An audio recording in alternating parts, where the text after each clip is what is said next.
Hi, everyone. Hi. Welcome. So glad you're here.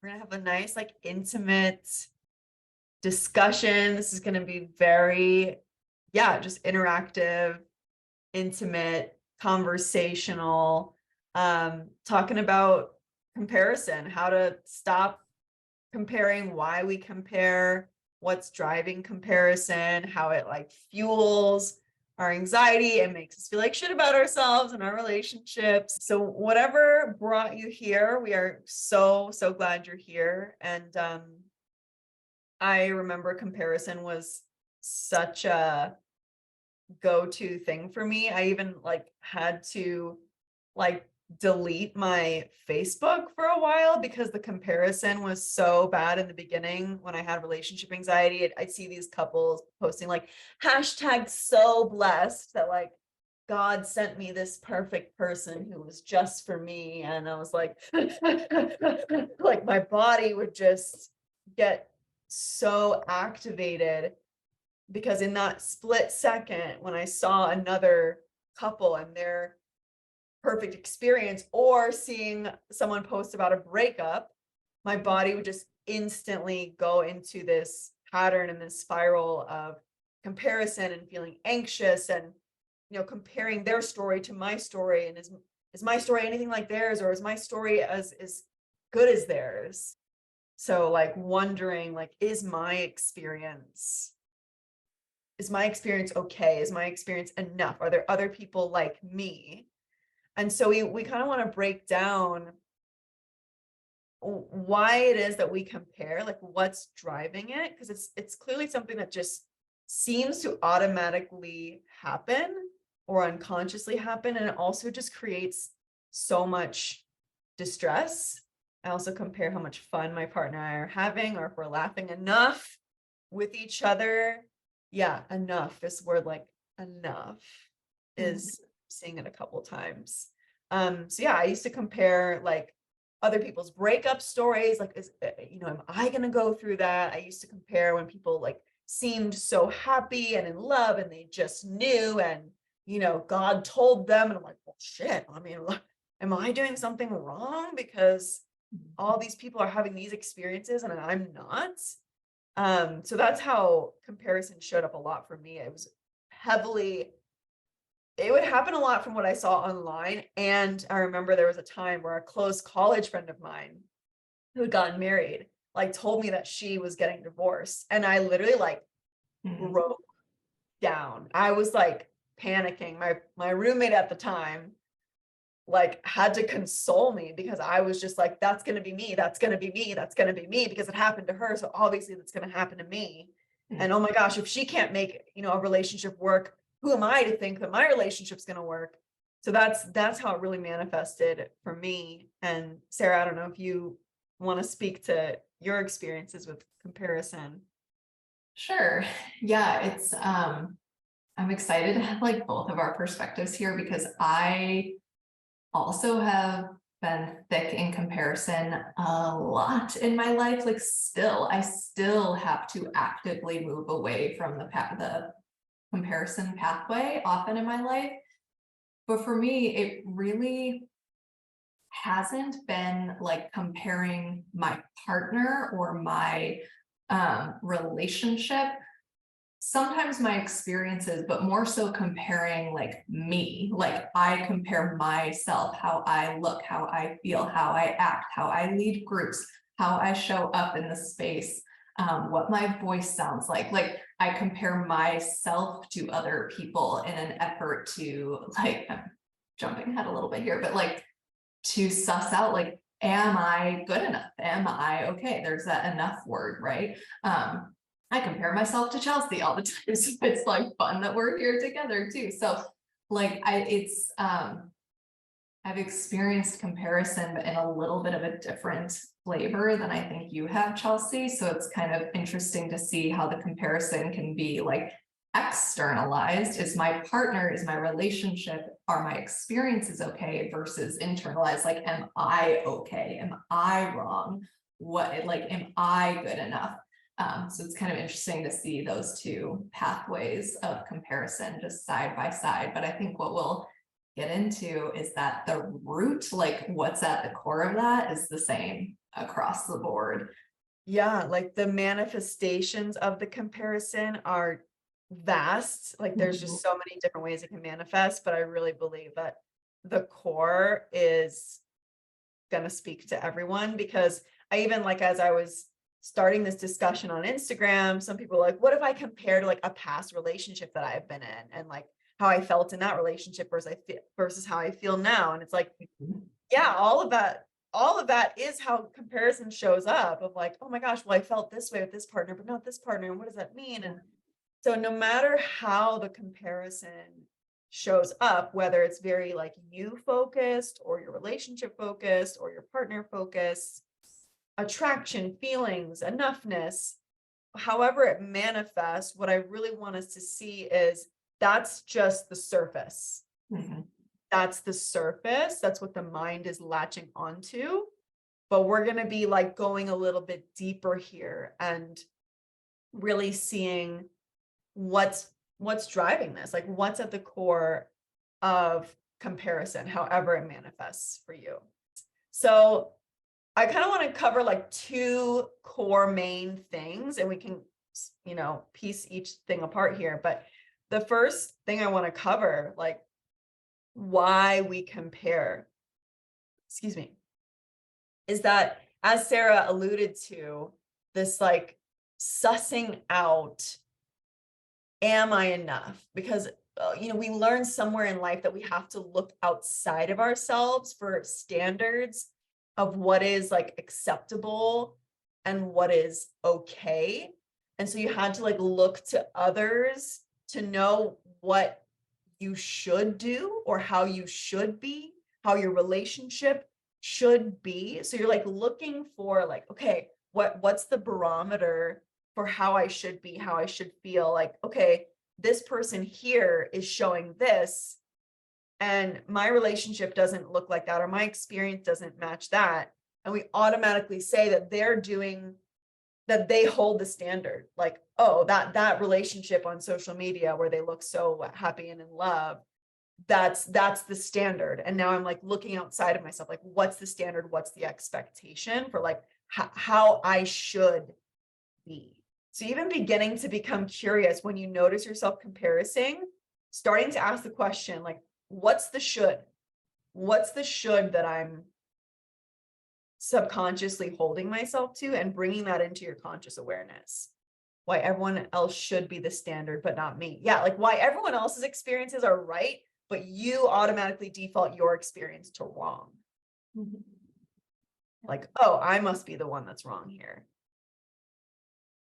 There's so much of this, like I see this so much just in our world at large and in our society. Like I grew up in the like American school systems, and like it's built on comparison. We are constantly compared to our peers. We have to take standardized tests to see if we are meeting the milestones. Like when you're applying for jobs, you're supposed to compare different like businesses, and they're comparing you to your fellow applicants. Like our society is built on this energy of comparison, or there's just so much of it. So of course we learn from such a young age to look outside of ourselves for the standards, and that you are expected to meet these standards and modify or change or push yourself in order to meet those standards. Yeah. And then oftentimes the default belief that our mind goes to is, if I don't look like that couple on Instagram, or if I don't live up to that expectation and should, then I'm not enough. I didn't make a good enough choice. I'm not feeling in love enough. And therefore that means what? Right? Like really becoming curious here. Like, let's really see, what are the subconscious beliefs? Like, oh, if I'm not feeling as in love as that couple in my life or on Instagram, what does that mean about me? And oftentimes we find shame, this belief like, I must not be enough. My experience must, if it's different, it must be wrong, and I must be wrong. Yeah, like what's the standard? Like what is gonna let me know that I'm okay and that I'm enough and that I'm doing enough. Like we're looking for this like formula is really what's happening. Like what's the formula for the right relationship? What's the formula for being enough?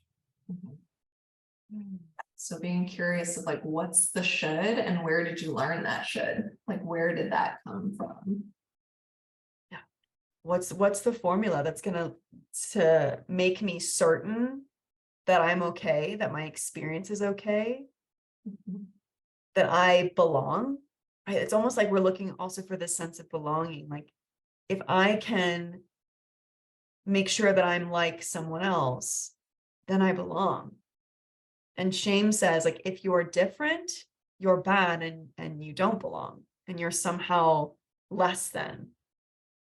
And again, these shoulds, what they do, it's like trying to fit our experience into this box. Whether the box was handed to us from society and like media, social media, movies, Disney movies, maybe this box was handed to us from family. Like we're trying to fit our experience in this box, and whatever doesn't fit in the box, we're like, oh my gosh, this is wrong because it doesn't fit into this box, these expectations, these shoulds, these standards. Yeah, and that can be an energy of comparison too, is the should nots. Oh, my relationship should not look like my parents, then I'll know it'll be okay. So I have to constantly compare and make sure that what my partner says isn't anything like my parents or anything like my dad or my mom or whoever said, because then I'll know that I'll never end up like that. Child of divorce here, that was 100% me. Yeah. Looking for the formula for the box and trying to fit your unique humanity, your unique experience, your unique relationship, as messy and nuanced and complex, trying to fit it into this box to know like, okay, if it meets up to these standards, if it matches other people's experience, then I know that I'm acceptable, that I'm okay. And a lot of times when we've experienced pain in the past, and we haven't fully grieved and felt the pain of that, then we go into future relationships saying, okay, this time, how do I make sure I never do that again? Mhm. How do I do the absolute opposite? And how do I have certainty that I'm never going to experience that again? So I need the formula. Again, where's the formula to tell me what to do so that I don't feel that hurt? When really what's happening is you're being invited to feel the hurt. These very like rigid rules that our brain creates. Never again will I let myself miss a red flag. Never again will I let this happen. And it just breeds this constant comparison. Is this anything like it was before? Am I doing something that I did before? Do I need to do something differently? Oh yeah, someone wrote, how can I trust myself when I've been wrong before? And that was huge for me too, because like I was broken up with before I met Matt and I was totally blindsided. And it like literally like rocked my world. And I was like, how do I make sure I'm never wrong again? And I was constantly comparing. I knew that Matt was nothing like my ex, but I was constantly comparing my knowingness.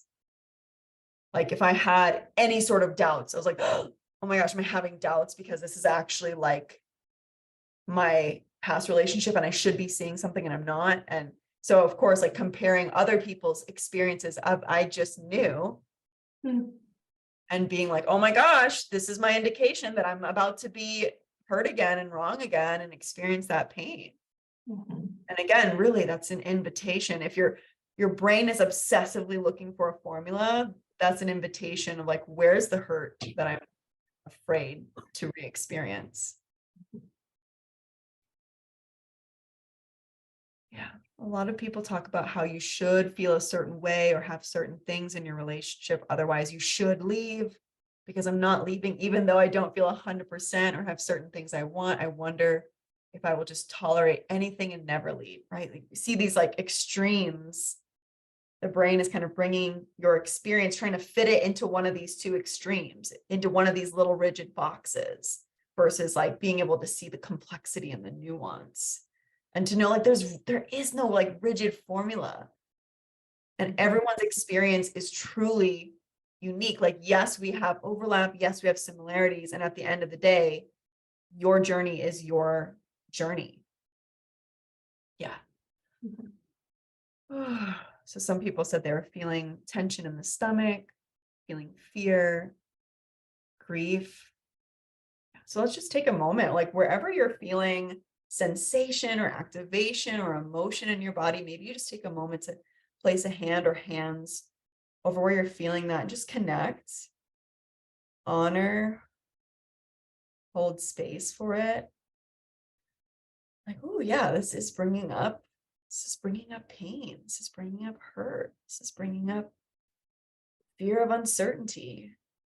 This is maybe poking at my fear of not being enough.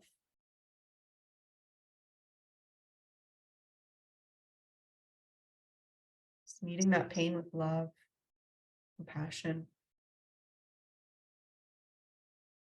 Ooh. Mhm. Mhm. And this kind of leads us into the other thing I want to talk about, which is, oftentimes in response to pain in the past, our minds then are always scanning for what could go wrong, for any potential threat. And if your biggest fear is being in the wrong relationship or relational loss or abandonment, you begin to see the world through this lens of fear. You begin to see yourself through this lens. You begin to see your relationship through this lens.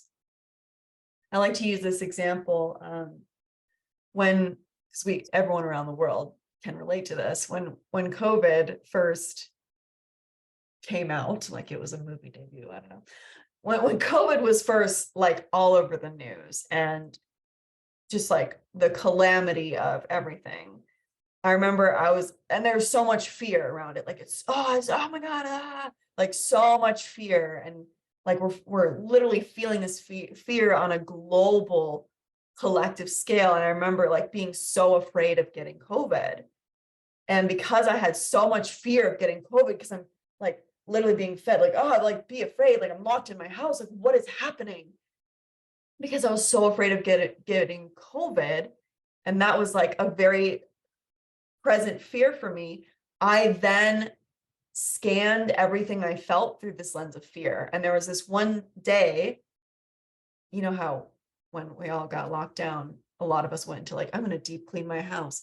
There was this one day where I was like dusting my fan blades, which none of us do that. Okay. Let's just be honest. None of us dust that. Okay. So I was dusting the fan blades, and I remember like feeling this like tickle and scratch in my throat and being like, oh my God, it's COVID. And I start Googling what are the first symptoms of COVID. And then I like noticed that I was literally doing a compulsion. And I was like, oh my God. And instead of my brain being like, oh, you were just dusting years worth of dust off your fan blade, of course your throat's going to get a little tickly. Because my biggest fear was getting COVID, I like scanned that sensation in my throat through that lens of fear. So if your greatest fear is being in the wrong relationship or not being enough or relational loss or abandonment, then you're going to assess your experience through that lens. And your brain is literally going to look for any reason how it could be that fear could come true, or that it could confirm that deepest fear of yours. I mean, what you're sharing, Chelsea, is like we see what we're looking for, right? Like what you look for or what your brain is conditioned to look for is what you're going to see. And I used to do this in my relationship a ton, of like comparing myself to other girls around me and like I would be watching, like if a waitress walked by, like, did my husband look at her? Did he look at her butt? Did he look at her butt more than he looks at my butt? Does he like her butt more than he likes my butt? Is my butt better than her? It would go into the comparison because the fear was not being good enough, right? The outer layer fear was him liking someone more than me. The deeper layer fear was, what if I'm not good enough? What if there's someone better than me? And what if he discovers that and leaves, right? So like, what if I'm not good enough? And so from this lens of I'm not good enough or I'm not enough, I was seeing everything through like anything that could prove to me that I wasn't good enough, or anything that could prove to me that I was good enough, right? That like, oh no, I'm smarter than she is, or like my butt's better. Like it would go into comparison, a lot of comparing myself out there. Mhm. Yeah. Do- So right? being curious of the deeper layer fear, then if your mind is, whatever your mind is latching on, whether Yeah. it's but comparison or feelings of enoughness, like whatever your mind is latching on, see if you could become curious of like, okay, what's the deeper fear here? Mm. Because your mind can just go in circles all day with that like surface level stuff your brain's latching on to.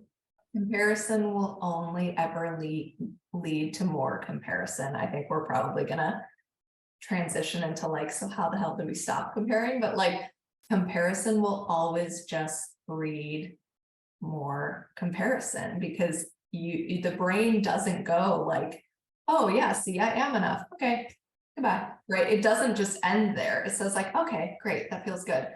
Oh, but what about this other thing? What about this other person? Now, maybe I should be fighting with my partner more. I was just shitting all over the fact that we were fighting, but maybe we are supposed to be fighting. And no, but right, it's just going to breed more comparison, because there's so much shame and anxiety under there.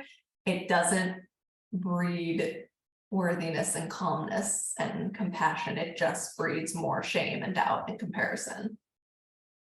100%.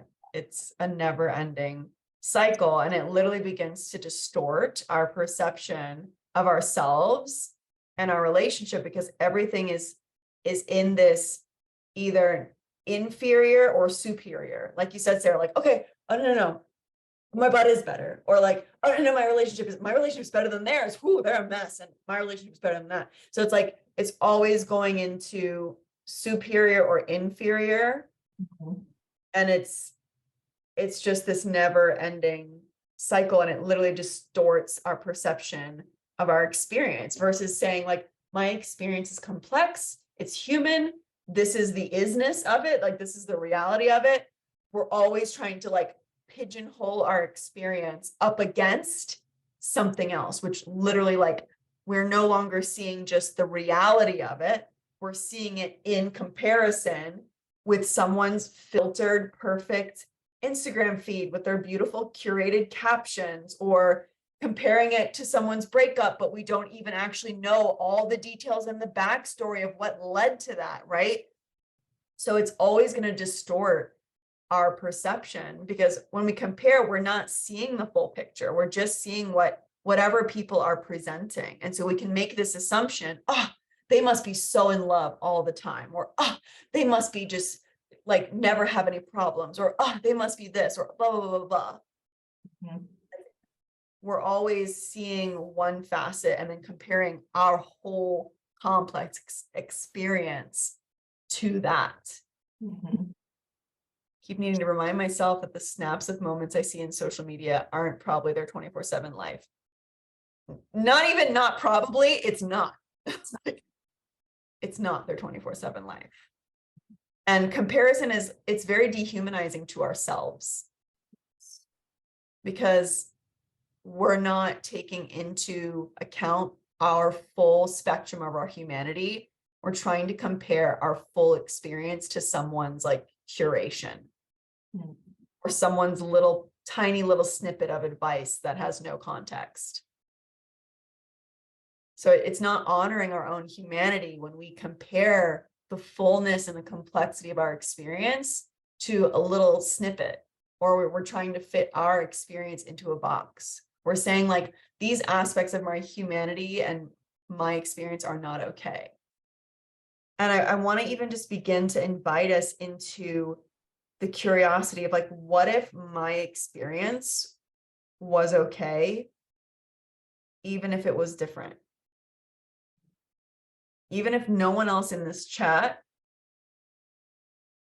had the exact same experience as you, like, what if you could trust that it was okay to have your human experience, that it's okay to have your unique story and path. So even maybe you want to even just feel into that and imagine. Maybe you have no idea what that feels like, but you want to begin to imagine or start to begin to connect to the possibility of that reality. Like, what if I could trust that whatever my experience is, like, that it's okay. It's my human experience. Even if I'm in a relationship and we're navigating lots of messy challenges, even if I just went through a breakup, whatever it is, like, what if I could trust that my unique human experience was okay? Like, just, it is what it is, and it's okay as it is. If I accepted and trusted that my human experience is okay, what would that allow me to do? Would it allow me to fully grieve? Would it allow me to navigate this with more trust? Would it allow me to be able to enjoy and appreciate it? Like, what would trusting in your unique story allow you to have access to? So maybe you like take a moment with that wondering, what would trusting in my unique journey allow me to have access to? Would I be able to enjoy my relationship? Would I be able to let myself feel what I'm feeling? Would I feel more content, appreciation? Someone in the chat was saying their body went into panic at the possibility of that. So if you're feeling fear, ask yourself, like, what feels scary about trusting myself? The fear is going to try to interrupt. Like, no, you can't do that. You can't trust that. You can't trust. It's scary, scary, scary. Ooh, what feels scary about that? What's the fear in there? What have you learned will happen if you trust yourself? If you could trust in your experience, what have you learned is the terrible, horrible thing that's going to happen? And someone said, I feel resistance to trusting my unique experience. I don't want to resign myself to not being fulfilled if there's a better option, if that makes sense. I had a whole session with a one-on-one client on this yesterday. I called this her optimization part. Continually looking to optimize and therefore never being satisfied with anything. So even be curious about the part of you that's coming up. Like, I want to make sure that that there's not a better option out there.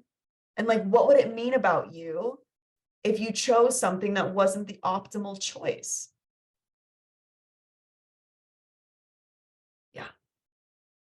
Oh yeah. I had a whole real fantastic session about the optimization part. That was the first time I put that term out there. So I'm excited to be talking about it again.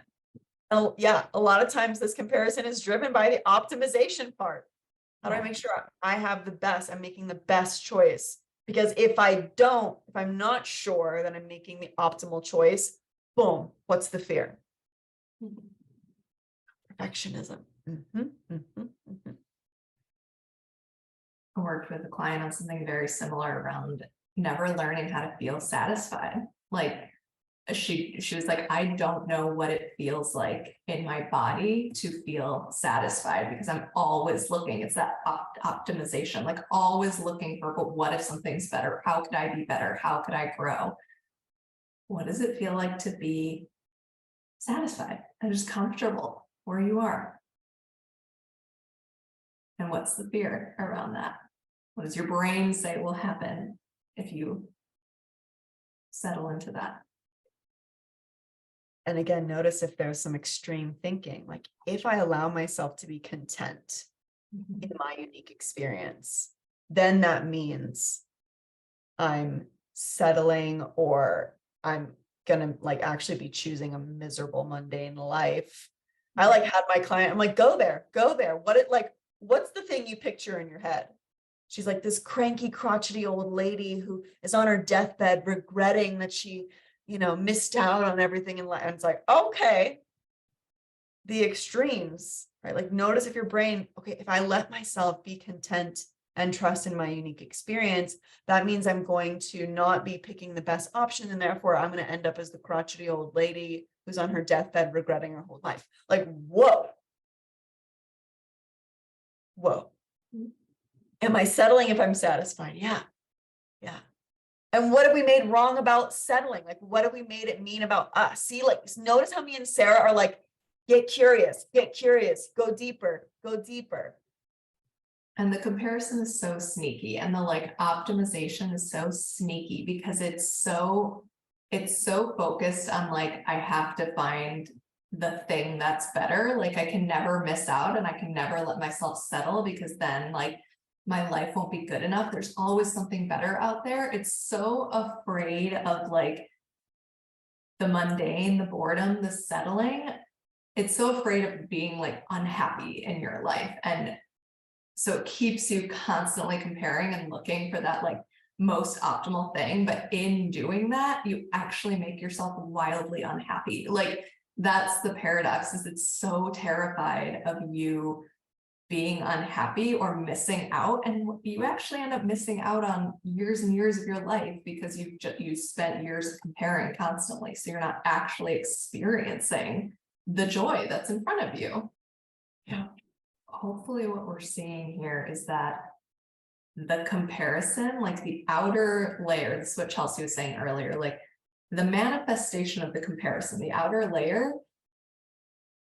it often has nothing to do, the deeper core has nothing to do with that outer layer. It's all these deeper fears. But what the mind likes to do is try to figure out that outer layer. If I could just figure it out, then I'll feel better. And it's looking beneath that, getting curious, like, what's the deeper fear? What's the should? What's the shame story I'm carrying around, that I'm weak, that I won't be happy, that I'll deserve this, that I settle, that I'm lazy, that I'm a coward, whatever it is. Like, what's the shame story that's in there? And how can we start to connect to that core, connect to that part of yourself that is so terrified of finding out something horrible about you or whatever it might be? Like, can we start to see beneath the layers of the comparison? Because what the mind does is it stays with that outer layer of like, oh, is my husband more attracted to her than he is to me? And then we try to figure it out, and just I pay attention to every single facial expression, what's his body doing and how is he responding to me? But it actually isn't about that. It's not about that. It's about that deeper layer that's in there. Peeling back the layers is what will point you to your wound. Like, as you peel back these layers, as you get curious, as you ask, what do I think that would mean about me? What's the fear in there? What's the shame story? That's going to point you to your wound. Oh, I have a feeling of being unworthy, or feeling that I'm not enough, or I have a big fear of regret in my life, or I have a fear of fill in the blank. It's going to point you to the wound. And that's where the work is, not the top layer. That's where the work is. It's not about figuring out if you have a better butt than the waitress. It's about how do I, yeah, I mean, obviously, Sarah, you have the better butt. Obviously, yeah. Like, come on, Yeah. we all know that. Make me blush over here. What do we do once we determine the core fear? I'm so glad you asked. How do we work through it? Yeah, it is.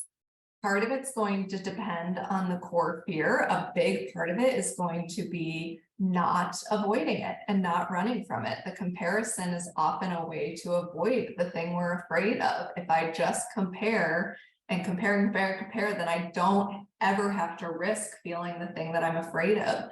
So I'll use myself as an example of one of my biggest core fears when it comes to comparison is not being good enough. So instead of just constantly trying to prove that I'm good enough and look for all of the proof that I'm good enough, I kind of have to go inward and say, whoa, what does that feel like? We're dance movement therapists, so we use the body. But if I look at like the part of myself that's afraid of not being good enough, like, where is that? What does that part look like? For me, it gets like very, very small and that's the powerlessness. That's the hiding. Like, I don't want to be seen as not being good enough. Like this, And then it goes into where the fuck did I learn that? Where did I learn that I wasn't good enough? Maybe it's some younger self work, but yeah, I think looking at the fear and getting support around it. I think support is a big one because the shame is so strong. Something I want to say about this is a lot of times we see with our clients is like, I've got to find the one thing, the one core. And once I find the one core fear, it will eliminate all of the anxiety. It's like I've unlocked something. And what we often say is this anxiety, this comparison, is often the culmination of lots of complex factors. So there could be multiple core fears. There could be fear of not being enough. There could be like fear of feeling the emotion of disappointment. Like, and ultimately, these fears are held in our bodies. And our minds are just constantly trying to make sense of it. But they live and they're stored as experiences in our bodies, these automatic reactions. So it's important to get support that also invites in the body, aka what we do at Healing Embodied. But it's not like you're gonna discover this one core fear and you're like, aha, I found it, and then poof, like the anxiety is gonna go away. We definitely come up against that a lot with clients. We're like, no. Yeah, and I think agreed totally. Like it's not about finding the one core fear, and sometimes it's like the process of just learning how to be with your fears and the parts of you that are scared versus going into all of these protection avoidance strategies like comparison, like learning just to be with the emotions is already starting to shift the pattern there. So it's not find the one core fear, eliminate it, and you'll live a life of happiness. That's just another way of looking for the formula, right? So it's like learning to be with your humanness, your emotions. Is comparison ever useful for someone with relationship anxiety? Are there any instances in which it could be helpful, or is it always harmful? Fun question. Good question. I think with all things, there's nuance. Like a comparison is not all bad. I know, like initially when we think we're alone in our experience and that no one else experiences anxiety, and to hear that someone else experiences it can initially be a very de-shaming experience. Like it removes that layer of shame. So sometimes comparison in the right context can be really de-shaming. But with relationship anxiety, it's like, I'm alone, no one else experiences this. Oh my gosh, I've just found Healing Embodied's Instagram account and she experiences too. Oh my gosh. Oh. And then it goes, uh-oh, let me compare my experience to hers. Hers wasn't exactly like mine. Uh-oh. So then there I go again. I'm the exception. I'm the one that's wrong. So it can be useful to a point. Comparison's great when you're shopping. Trying to find a school or a product. It's great when you're shopping, but we can't shop for partners. And our society has made us believe that we can with like apps. Oh, there's someone better. It's like comparison as compulsion versus like comparison as information gathering. Like if you're comparing like, oh, wow, that, chicken at Aldi is $3, but at Jewel, it's $6. Okay, I'm going to shop at Aldi. Like that is comparison as to get information and make an informed decision from there. If you're using comparison as a compulsion or as a protective mechanism or as a way to prove if you're right or wrong, that's maybe where it gets a little dangerous.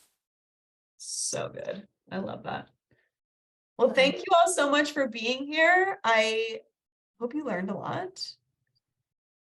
I hope ultimately you feel just more understood and more seen, more clarity on your experience. That's kind of the purpose of this call, for you to just have more clarity of like what's going on and why.